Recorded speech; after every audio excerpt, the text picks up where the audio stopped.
Shrimadbhagavatam, divine grace, founder of Iskana Bhai Charanam in the Bhaktivedanta Swami Srila Prabhupada ki, Grantaraj Shrimadbhagavatam ki, their most merciful Lordship Shri Radhakunja Bihari ki, Shri Jagannath, Shri Baladev Mai Subhadra ki, Shri Nathaji, Shri Balagopal ki, Shri Shri Gauranitai ki, Nitai Go Premani. All glories to the assembly. All glories to the assembly.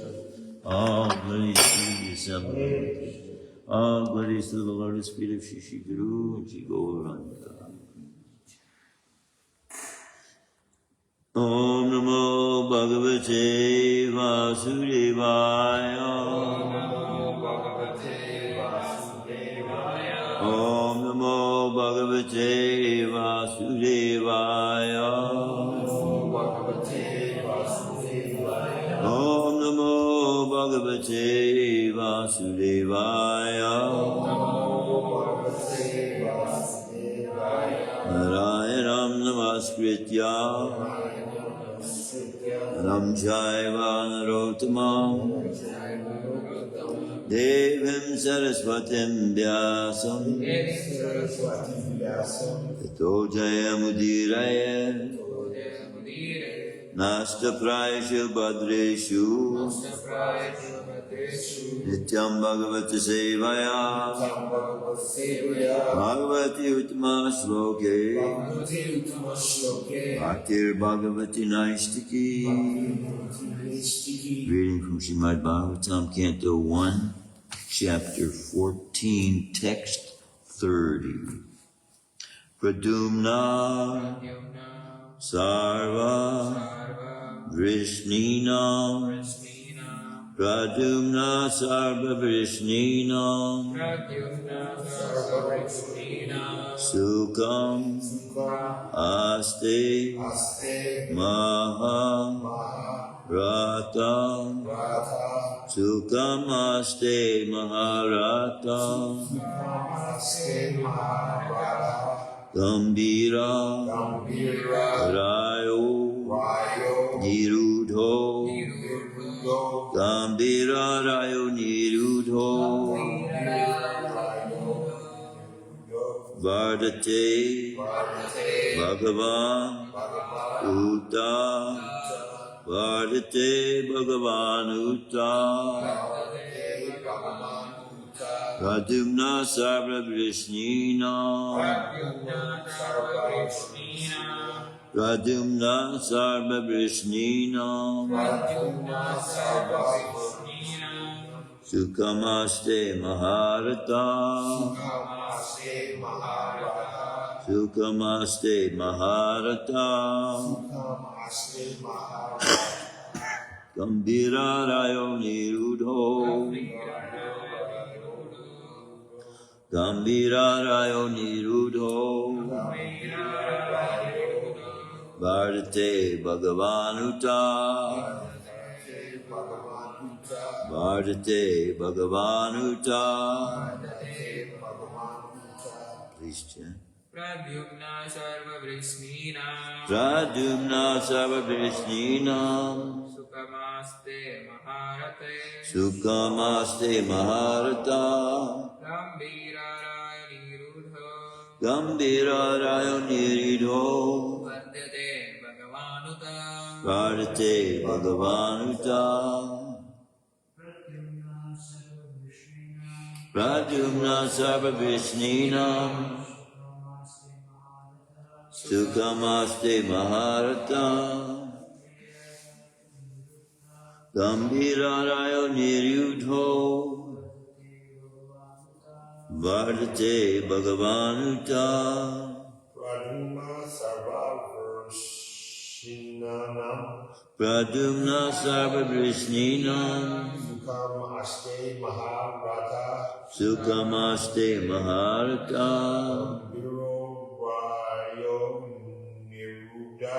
Gambira Rayo Nirudho Vardate Bhagavan Uta Vardate Bhagavanuta. Pradyumna Sarva Vrishninam Sukhamaste Maharata Gambira Rayo Nirudho Vardate Bhagavanuta. Pradyumna Sarva Vrishninam Sukhamaste Maharata Gambira Rayo Nirudho Vardate Bhagavanuta. Pradyumna Pradyumna, a son of Lord Kṛṣṇa. Pradyumna son of Lord Kṛṣṇa Sarva all Vrishninam of the members of the Vrishni family. Sukham happiness. Aste are in. Maharata the great general. Gambira deeply. Raya dexterity. Aniruddha Aniruddha, grandson of Lord Kṛṣṇa. Vardate flourishing. Bhagavan the personality of Godhead. Uta must. Pradyumna Sarva Vrishninam Sukhamaste Maharata Gambira Rayo Nirudho Vardate Bhagavanuta. Translation and purport by His Divine Grace Abhay Charnadavinda Bhakti Swami Shiva Prabhupada. How is Pradyumna, the great general of the Vrishni family? Is he happy And is Aniruddha the plenary expansion of the personality of Godhead, faring well? Please repeat. How is Pradyumna, Pradyumna, the great general of the Kṛṣṇa family? the great general of the Kṛṣṇa family, Is he happy? is happy? And is Aniruddha the plenary expansion of the pure personality of Godhead, faring well? And is Aniruddha the plenary expansion of the personality of Godhead very well? Sorry, once I got started, I couldn't stop. Didn't see a place to stop there. How is Pradyumna, the great general of the Kṛṣṇa family? Is he happy? And is Aniruddha the plenary expansion of the personality of Godhead, faring well? Purport.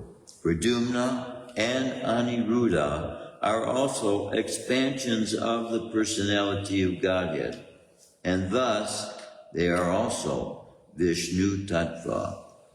At Dwarka, Lord Vasudeva is engaged in his transcendental pastimes along with his plenary expansions, namely Sankarsans, Pradyumna, and Aniruddha, and therefore each and every one of them can be addressed as the personality of Godhead, as it is mentioned in connection with the name Aniruddha. Om Jnana Tamarandasya Gananjana Shalakaya Chakusun Militam Yena Tasmai Shri Gurave Namaha. We're seeing the various aspects of Kṛṣṇa's own personality manifesting from the spiritual world here. Each and every aspect of his personality manifesting in its completeness as one whole total person, because the completeness of the aspects of his personality are such that the entirety of their presence is made known by them becoming a individual person. So people might think we're worshiping many gods. No, we're worshiping one person, Kṛṣṇa, whose personality is in and of itself so complete in every aspect of his character that, in other words, for mercy to be made fully known, when Kṛṣṇa manifested in his form as the divine ruler or king, as Kṛṣṇa on the battlefield, we could say he's not showing the same mercy when he's killing. He's having all of these generals and family members killed on the battlefield. He's not showing the same mercy there as he is in the form of Lord Chaitanya. And as this form of Lord Chaitanya, he is playing the part also of a servant, but a perfect servant as well. So this also is in the very character of Kṛṣṇa. And in the person of Kṛṣṇa, Srimati Radharani, the completeness of love, so complete that love is revealing to all that she came to reveal to us, that relationship that she is having with Kṛṣṇa is that highest form of love in the spiritual world. No other living entities besides the personality complete in Kṛṣṇa himself are having that same relationship that Kṛṣṇa is having, as manifesting as love, divine love.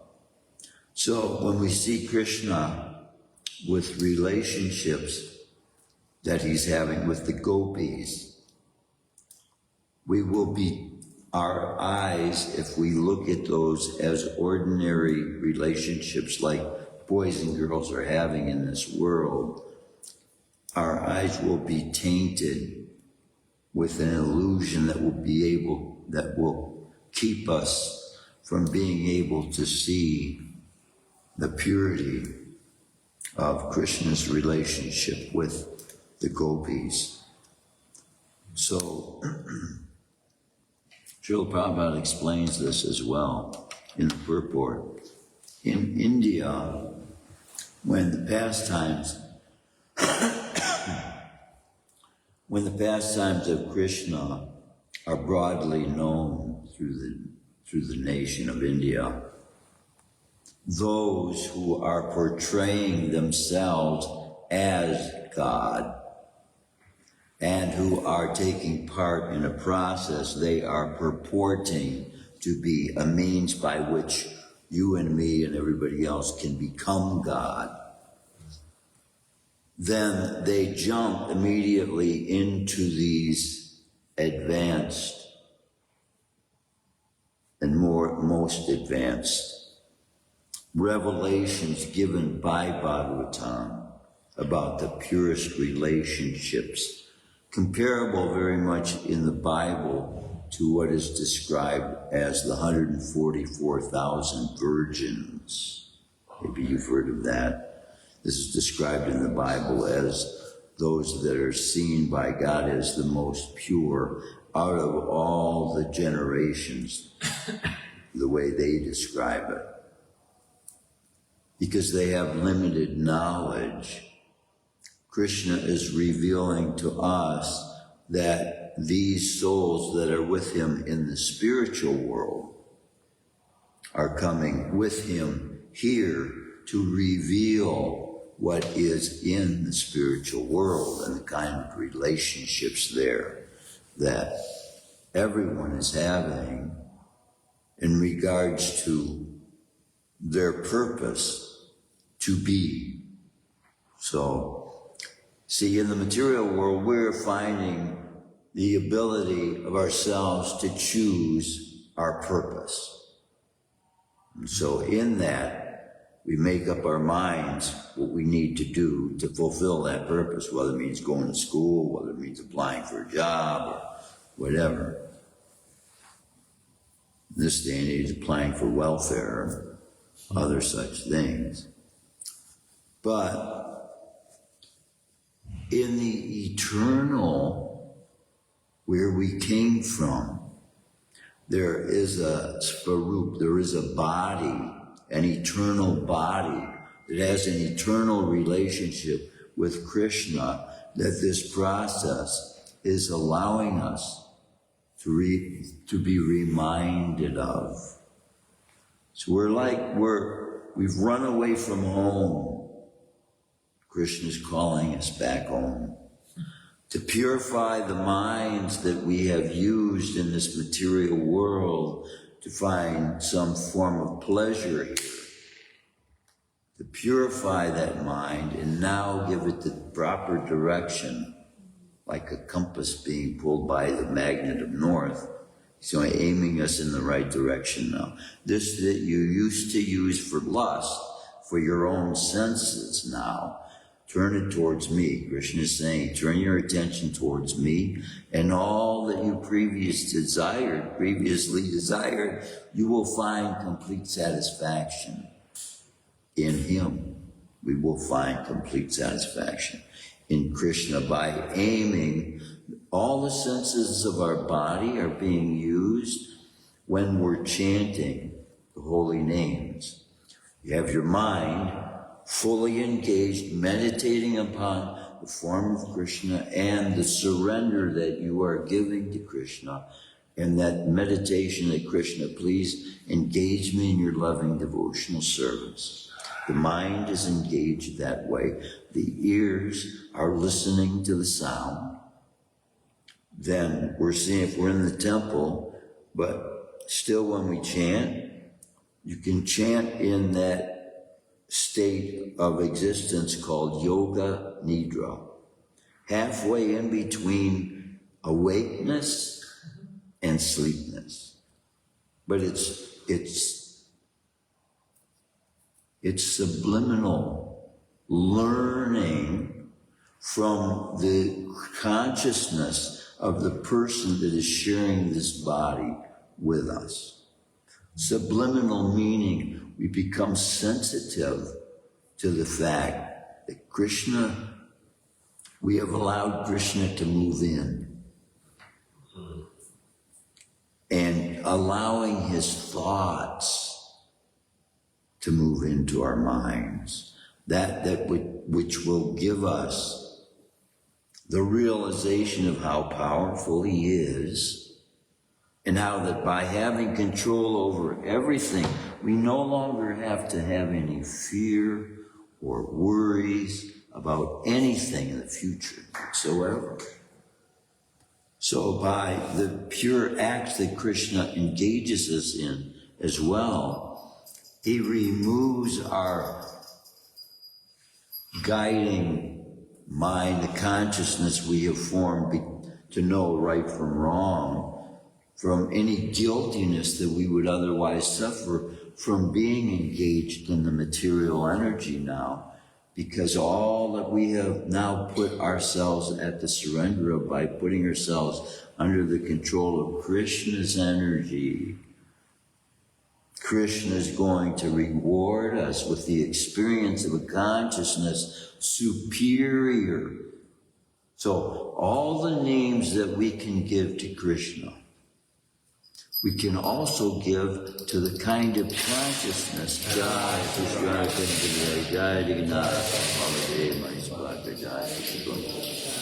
to the kind of consciousness that Kṛṣṇa is within us. See, he's all loving, he's all powerful, he's all knowing, he's all giving of himself. See, and that's the way he wants us to come to the realization of that in knowing him, we have everything there is that the human being could desire in life, and that force and that power that he is within us is such that he wants to give it out to everyone that we come in contact with. And that is his devotional energy. And so that can be the greatest, most pleasurable experience our lives have to offer for us. Now, every person we see, in effect, by preaching to them about Kṛṣṇa, giving them the seed of the holy name, we give to them the potential to become closer to us than family. Because then comes the realization, we were in the same body of Kṛṣṇa at one time. Each and every single soul that is manifesting in this universe was at one time inside the body of the supreme creative form called Mahavishnu. And so we're all closer than family in that regard. The soul is all made of the same substance. In that substance that it is made of, as described as knowledge, when the soul itself is united with the supreme knowledge, then that supreme knowledge which Kṛṣṇa is himself personified in us, then gives us that experience of his consciousness. And that's how a devotee can go out into the world and be right next to a tall building, having airplanes crash into it, pieces of the building falling down, completely cutting the head off of a person you're standing right next to and not be touched. This is a personal experience that a devotee had walking under the trade building when the airplanes hit. A devotee walking right there. One person, boom, gone, head cut off from scrap metal falling from the building. And the devotee standing right there, not more than a foot away, totally untouched. What is that? That's, they call the fall, well, that wasn't an act, well, we're going to call it an act of God. That's what the Muslims would have called it who crashed the airplane into the building. They would call that an act of God, right? I don't think the insurance companies are going to call that an act of God. That was a terrorist act. But when such events take place, one person's head being cut off, 1 foot away from another person, totally being untouched, totally protected. The same thing happened in an airport. An airport, a devotee was standing in line, waiting to get tickets. The devotee he was with went wandering around while he's getting tickets for both of them. And so he went wandering around. He heard these shots going off, came and told his friend, "We better take cover." Now, there was already a guy taking cover under like a stairwell. And they hid behind a wall like that. Then the shots got closer and closer, and boom, boom, boom. Shots are going off all around them. But they had shelter under the stairwell. So this one guy that was already there, he peeked his head out, and boom, he got shot and killed dead right there. And these other devotees totally free and protected, right in the midst of the storm. How many millions died in battle of Kṛṣṇa? And yet, Arjuna, Yudhishthira, Bhima, what to speak, Kṛṣṇa, all remained by the powers that be. And so the outcome was in Krishna's hands, as our outcomes are also in Krishna's hands, once that we've surrendered to the Supreme Person. So we get to be a part of that great working that Kṛṣṇa is doing in the entire universe. We're taking a little part. When we meet a person every day, meet one new person a day, maybe 10 new people a week, that we give the seed of Krishna's name to. After 30, 40 years of doing that, we've touched thousands of people. And after those thousands of people have touched thousands of people, we're talking about millions then, and we're only talking about a few generations down the road. This is why, see, the progress that can be made as we stick strictly as we can to this process, the force that it will become will automatically transform the planet into the desirable state that human beings are longing for. All of creation, excuse me, the Bible says, is waiting in a state of travail for God Himself and God's will to be manifest in all the world, so that everything be put back into the original order that it once was in. And that being done is what is being described by all the scriptures of the world that have foretelling by God's prophetic visions given to God's prophets and seers of the future, that the earth is going to be restored, and there is going to be a golden age in this restoration that will allow us to experience Satya Yuga within Kali Yuga, Srila Prabhupada says. Golden. Now, let me describe what Satya Yuga is like. Okay. They live to be 100,000 years old. Now, let me say something about this. Because if I turned 76 years old here, going around the planet yesterday, right? But still, I came to this movement when I was 33 years old. Okay. So 43 years, right? And as short a period of time as that is, when we talk about what realization people get living on a planet for 100,000 years, right? So I've been putting this system into work in my life for just the past 43 years. But still with that, I'm getting the realization of what benedictions Kṛṣṇa automatically gives to his devotees. When do you want to leave your body? Kṛṣṇa, by Srila Prabhupada's example, reveals to us that this is the kind of relationship that Kṛṣṇa gives to his devotees. You want to plan it? You want to plan it?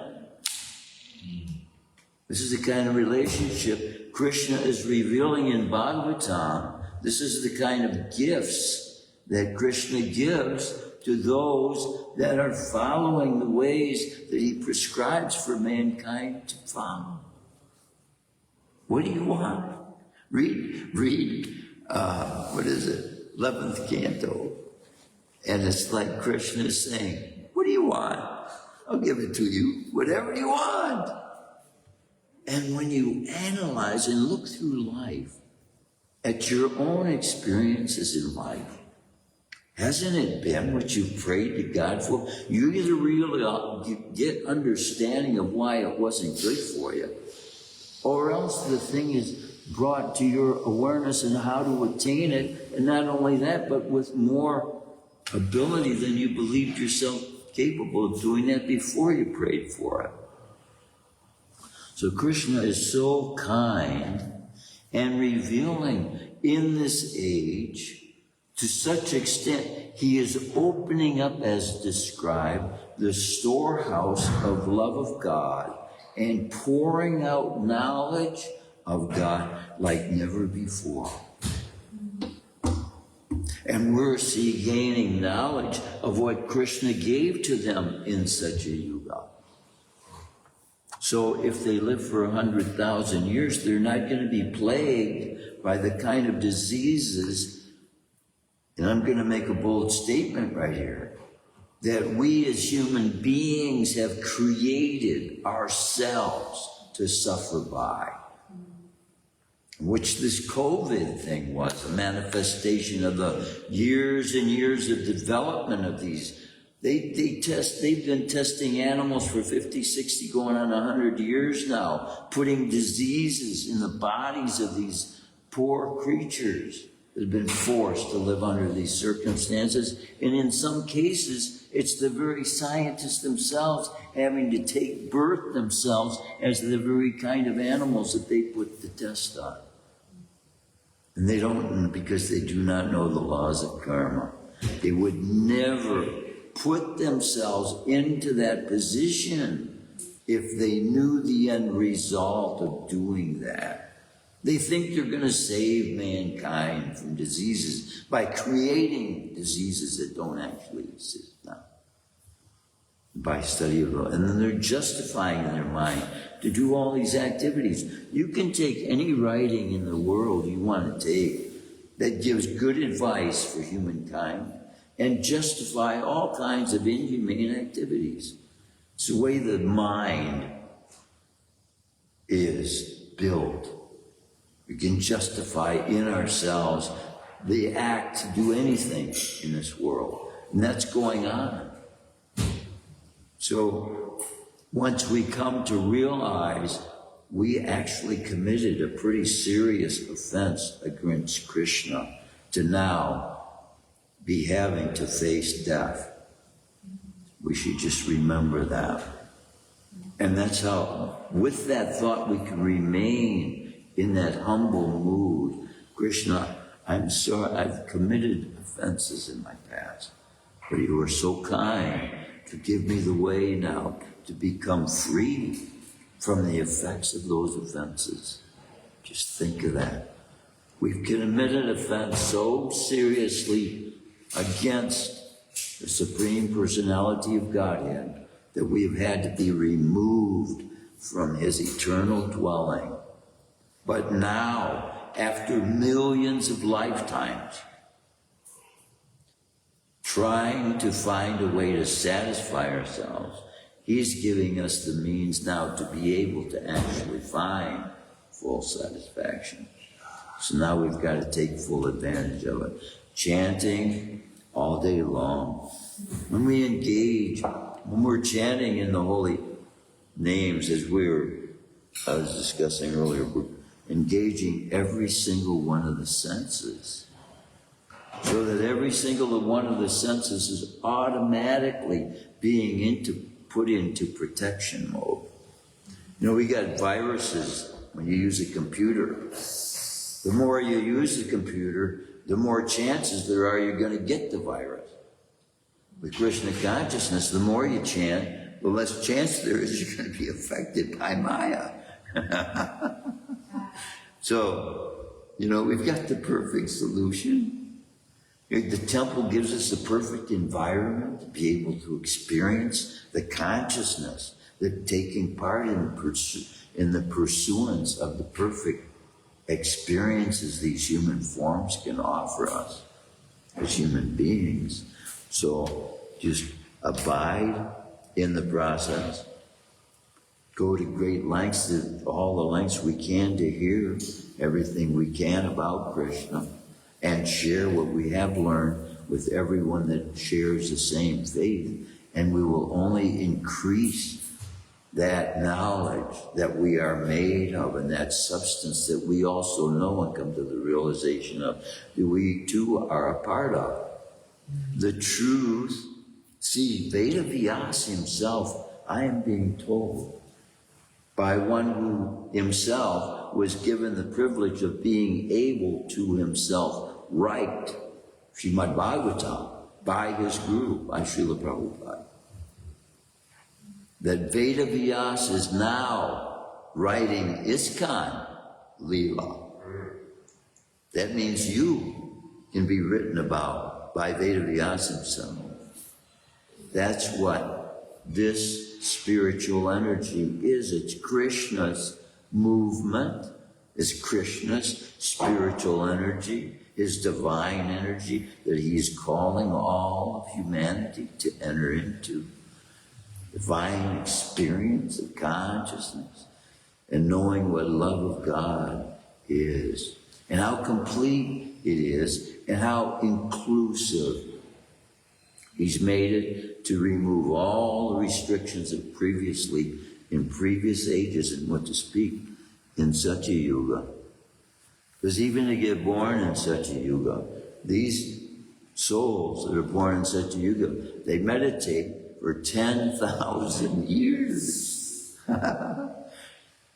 And at that point, if you live to be 100, then you consider 10 years old to be a child, isn't it?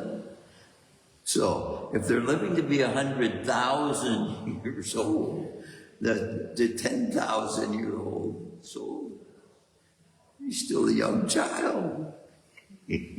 So see this knowledge. When it comes to the souls, even though it's such a yuga, Krishna's taken away all limitations. All will be gone. Devotees will be gaining access to far superior knowledge, medicinally, socially, experiencing high experiences of pleasure. Reading, we read Bhakti Rasamrita Sindhu, that will be our experience. With one another, our experiences will all be exchanges of love and different levels of that love based upon our interactions and the purposes of our interactions with one another. And it is the perfection of human life that we are being called by Kṛṣṇa himself to be able to experience. The surrender of the soul to God is for the purpose of perfecting the soul. And there too is also evidence in Kṛṣṇa himself taking the form of a servant. And in most societies, the servants of societies are looked upon as those who are the lowest, right? But Kṛṣṇa himself, the highest of all, in every universe, the highest of all living beings there ever was, ever will be, forever and ever, is taking the lowest place to show how, in the lowest place, one can experience the highest forms of love. Which is why Shrimati Radharani dragged him here. To bring him to the place where he would know what she felt like when he left, going to Kurukshetra. The heartbreak, the separation that she felt in him leaving. So when Lord Chaitanya was brought to Puri, Jagannath Puri, before he entered into the Jagannath Puri universal form of Jagannath there in the temple, Shrimati Radharani revealed that love to him, and it was manifest in that form of a servant that he took there in that temple. And so you can see by reading Chaitanya Charitamrita Leela what experiences he was revealing. That love, what love does to a human being, it is so overwhelming that God himself cannot control the senses of the body. He loses all control of the senses of the body. It's that strong a force. And we don't know it from the time we're born, but everything was made by love. Everything's manifesting, is coming out of the body of the one who is love itself, Mahavishnu. He's manifesting in a creative form to reveal lower forms of energy because of our desires to enjoy separately. So he made this place separately with a way out. He made it separately for us. Just like Shrimati Radharani brought Lord Chaitanya to that experience, then Kṛṣṇa is bringing us also to that place so that we might know separation from him. We develop love for him and then realize where we are and how far away from home we are and what we need to do to get back. Wow, Prabhu's teachings. Yeah. Wow. Yeah. He's pulling, and he said, we may retain some material desires, but he's going to pull us back by the sika. Going to pull us back while we're chanting and singing and dancing, so we can stay in that same state. See, if we get to that state where we're always singing and dancing and chanting here, then we'll just automatically move right into a better position to do that with, in a body that's not subject to birth, death, old age, and disease. We do it with eternal singing and dancing. Hare Kṛṣṇa, Hare Kṛṣṇa, Kṛṣṇa Kṛṣṇa, Hare Hare, Hare Rama, Rama Rama, Hare Hare. So sublime. That's what he wants us to experience, sublimity, all day long, ecstatic sublimity. Okay. Overwhelmed with tears flowing, is so ecstatic. Like Maharaj Jayapataka Swami said, if we're not crying for Kṛṣṇa, then we should be crying that we're not crying. And if we're not crying that we're not crying, then we should be crying that we're not crying that we're not crying. We should cry that we are not crying.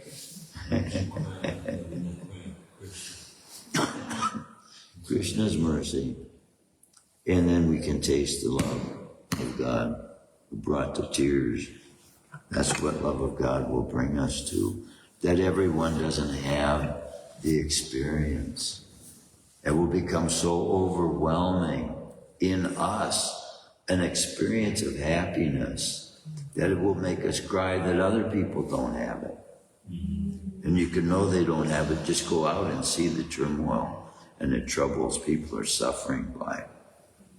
Worried about where the next meal, in some cases, some people are worried about whether they will have another year to live or so. People are worried about these things. And they worry about dying. We have a future to look forward to leaving these bodies. And they have fear only, to dread at the thoughts of their bodies being 6 feet under the ground. It's a dreadful thing to think that's all there is, isn't it? And yet many of them hold that within their conscious beliefs that that's reality. How sad it would be to be left with the belief that there's nothing after this life. Let's see, even if there wasn't, if we make an analysis objectively of what state of mind we would prefer to be in, with an objective viewpoint, we would say having something to look forward to pleasurably would be much more favorable than looking dreadfully at thinking we're going to be under the ground, even if we are. No, even if we are, isn't it? Wouldn't you like to live thinking there'd be something glorious to look forward to? So then why not develop that consciousness of something glorious to be? You know? When you put it like that, it's like common sense, isn't it? Kṛṣṇa consciousness. When you think about it like that, it's so sad that so many people think that that's the end. Like, that really is sad. 1600. I never thought of it like that. That's their belief, yeah. And it's sad. It's sad. But then they would say, we are not looking realistically. How did I get this tangled up? Oh, that's us. Okay. We're tangled up in this material world, and everybody is. And they think that, see, there's even a science of optimistically looking at things from a secular perspective. Even people have developed this idea that if we have positive thinking, it will give us a result of positive consciousness. And, you know, I practiced that for a while. But it's just like you can chant Coca-Cola all day long and end up thirsty at the end of the day. But there's a difference when you chant Kṛṣṇa. Yeah. You get a satisfaction that you won't get with any other sound vibration. And so that's what we got to help other people know, that it's available to everyone, whoever has a tongue. Now, let's say they cut your tongue off. My dad had to have his tongue cut off. And that, from my perspective, because of the things he said about God in his day, was a need for that tongue to keep him from getting any more suffering than what suffering presently would cause. But people, we cause our own suffering. That's the problem. When we have the means to produce happiness. But on the one hand, some people have developed by pious activities prior to this birth accumulation of good pious acts that have caused them to be put in environmental circumstances with better bodies, maybe, better environmental circumstances that enable them to experience levels of happiness. But that, as a form of freedom from death, can only be given by the one who holds the power of death in his hands, all the scriptures are saying God holds that. And Bhagavatam reveals specifically. You can, by study of Bhagavatam, make an honest analysis of what kind of knowledge is being given by these superior books as Bhagavatam, giving all the secret details about the planetary systems, the levels they are in, the people who are controlling various societies, what activities or societies are beneficial for human development, all these things, which is why Srila Prabhupada says these are the law books for the next 10,000 years. And the people that take advantage to know these laws will live with the highest experiences of happiness, because they will have the guidelines that will bring them in to that eternal realm after this life is over. But life won't be over after the body's experience here is over. There are better experiences to have. Better end it there. It's getting close to an hour. Anybody have any comments, any questions, any realization? Thank you. Thanks for a wonderful class. Jai. Krishna's mercy. Like today's quote was like, Prabhupada was saying like, Kṛṣṇa is giving light, sunlight, and without which we cannot survive.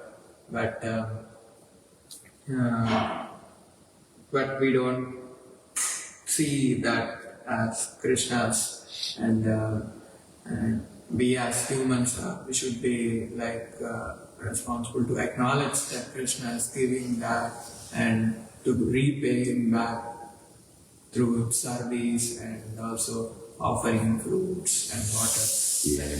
That is Krishna's only, and that we should pray to Kṛṣṇa like this is yours, but still, I wanted to offer this to you. That is Krishna consciousness. Yes, and automatically with that comes a feeling of having something to give. Yes. Whereas when a person is always thinking, I need this, I need that, I need, it's always a state of wantonness. Or, see, the same thing happens with advertising. They don't send you information because they love you, because they want to enhance your mind with fullness of knowledge. They want your money. That's all they want. They want your money. Business. And they're not interested otherwise, for the most part, which is why we have, in the secret we have of knowing, even in a poverty-stricken state, the devotee is the richest person in the world with the knowledge of Krishna. You don't have to have money in your pocket to be wealthy, knowing Krishna, because he owns everything and controls everything. It's good to know the one who's in control. And be under his guidance and protection as well. Any other comments, realization? Jai. Shrimadbhagavatam ki jai, Srila Prabhupada ki jai.